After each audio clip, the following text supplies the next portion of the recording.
আসসালামু আলাইকুম রহমতুল্লাহ। প্রিয় ভাই বোন, মারুফ একাডেমি ইউটিউব চ্যানেলের পক্ষ থেকে সবাইকে স্বাগতম জানাচ্ছি। আমাদের দেখতে দেখতে ধারাবাহিক ক্লাসের যে পর্ব, সেখানে আমরা 19তম ক্লাসে চলে এসেছি।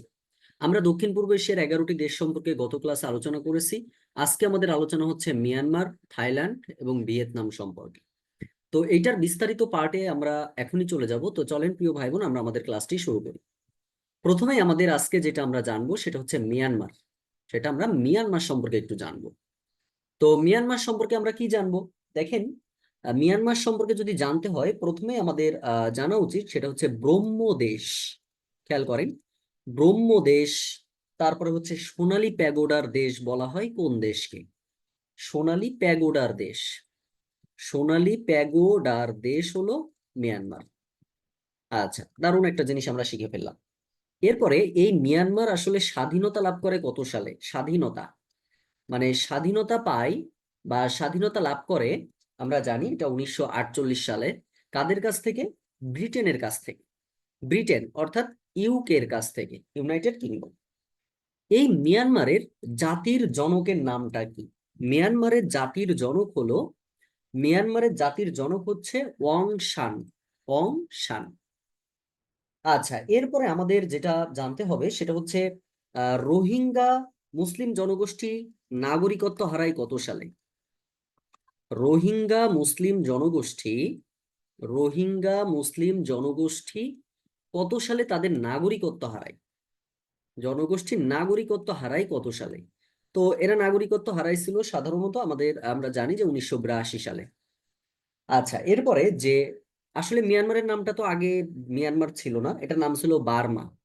তো এই বার্মা নাম থেকে মিয়ানমার হয় কত সালে? বার্মা থেকে মিয়ানমার নামকরণ করা হয় হচ্ছে 1989 সালে। 1989 সালে। আচ্ছা, এরপরে আমাদের যেটা জানতে হবে যে মিয়ানমারের সীমান্ত বাহিনীর নাম কি? সীমান্ত বাহিনী, মিয়ানমারের সীমান্ত বাহিনীর নামটি হলো বিজিপি। বিজিপি, হ্যাঁ, বিজিপি। বিজিপি, এটা আমরা একটু মনে রাখবো। এবং পূর্বে আসলে এটার নাম পূর্বে ছিল হচ্ছে নাসাকা। পূর্বে ছিল কি? পূর্বে ছিল হচ্ছে নাসাকা। আচ্ছা, হয়ে গেল। এরপরে আমাদের যেটা জানতে হবে যে দেখেন, মংডু আমরা নাম শুনেছি হয়তো, মংডু এবং ধুমধুম। ঘুমধুম। আচ্ছা, এই যে দুটো নাম আমরা দেখতে পাচ্ছি, সীমান্তবর্তী স্থান। সীমান্তবর্তী স্থান অবস্থিত কোথায়? তো সীমান্তবর্তী স্থান অবস্থিত হচ্ছে বাংলাদেশ আর মিয়ানমারের মধ্যে। বিতে হচ্ছে বাংলাদেশ, এমনি হচ্ছে মিয়ানমার, এদের মধ্যে। আচ্ছা, এটা আমরা একটু জানার চেষ্টা করব। এই পর্যন্ত আপাতত আমাদের মিয়ানমার সম্পর্কে জানলেই হচ্ছে। তো প্রিয় ভাই বোনেরা, মিয়ানমার থেকে আমরা যে জিনিসটা একটু দেখতে চাচ্ছি, আর একবার আমরা একটু রিপিট করি। তো মিয়ানমার থেকে আমাদের যেটা পড়তে হবে সেটা হচ্ছে মিয়ানমারকে ব্রহ্মদেশ বা সোনালী প্যাগোডার দেশ বলা হয়। মিয়ানমার স্বাধীনতা পায় 1948 সালে ব্রিটেনের কাছ থেকে। মিয়ানমারের জাতির জনক হচ্ছে অং সান। রোহিঙ্গা মুসলিম জনগোষ্ঠী তাদের নাগরিকত্ব হারায় 1982 সালে। মিয়ানমারের পূর্ব নাম ছিল বার্মা, অর্থাৎ বার্মা থেকে মিয়ানমার নামকরণ হয় 1989 সালে। মিয়ানমারের সীমান্ত বাহিনীর নাম হচ্ছে বিজিপি, পূর্বে নাম ছিল হচ্ছে নাসাকা। মংডু এবং ঘুমধুম এই সীমান্তবর্তী কোথার মধ্যে অবস্থিত? এটা হচ্ছে বাংলাদেশ আর মিয়ানমারের মধ্যে। আচ্ছা, তাহলে সেক্ষেত্রে আমরা মিয়ানমারের বিষয়টা একটু জানার চেষ্টা করেছি বা জানতে পেরেছি। এইবার আমরা চলে যাব থাইল্যান্ড। থাইল্যান্ড নিয়ে এখন আমাদের যেগুলো চাকরির পরীক্ষাতে আসে, সেই জায়গাটা আমরা একটু পড়ার চেষ্টা করব।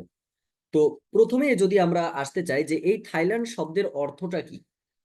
থাইল্যান্ড শব্দের অর্থটা হচ্ছে মুক্ত ভূমি। থাইল্যান্ড শব্দের অর্থটা হচ্ছে কি? মুক্ত ভূমি। আচ্ছা, এরপরে আমরা বলবো যে চির স্বাধীন দেশ।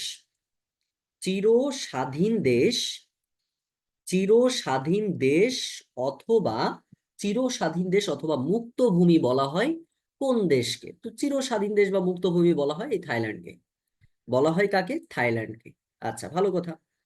এরপরে আমরা যেটা জানার চেষ্টা করব সেটা হচ্ছে আহ সাদা হাতি বা সাদা হস্তি, তাই না? সাদা হাতি, সাদা হাতি অথবা শ্বেত হস্তি দেশ কোনটি? শ্বেত হস্তির দেশ, শ্বেত হস্তির দেশ হচ্ছে থাইল্যান্ড। আচ্ছা, এরপরে আমাদের যেটা জানতে হবে সেটা হচ্ছে শ্যামদেশ নামে পরিচিত কোন দেশ? শ্যামদেশ। তার মানে থাইল্যান্ড কিন্তু শ্যামদেশ নামেও কিন্তু পরিচিত। ঠিক আছে।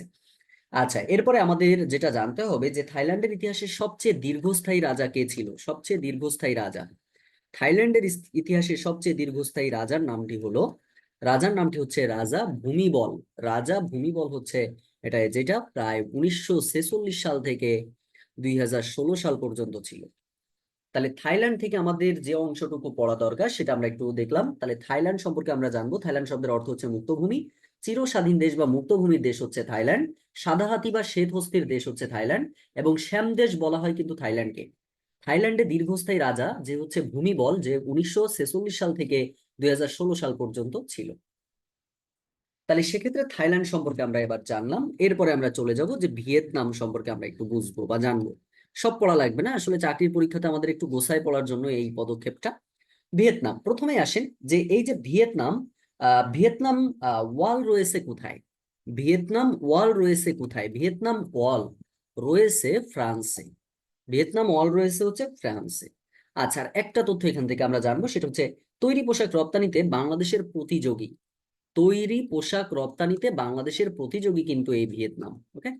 তো আশা করছি আপনারা সবাই বুঝতে পারছেন। আমরা 19টা ক্লাস শেষ করলাম। সকলে ক্লাসগুলা পরপর একটু দেখার চেষ্টা করবেন, ইনশাআল্লাহ একটা ভালো গোছানো প্রস্তুতি আপনাদের হয়ে যাবে। সবাইকে ধন্যবাদ। আসসালামু আলাইকুম রহমতুল্লাহ।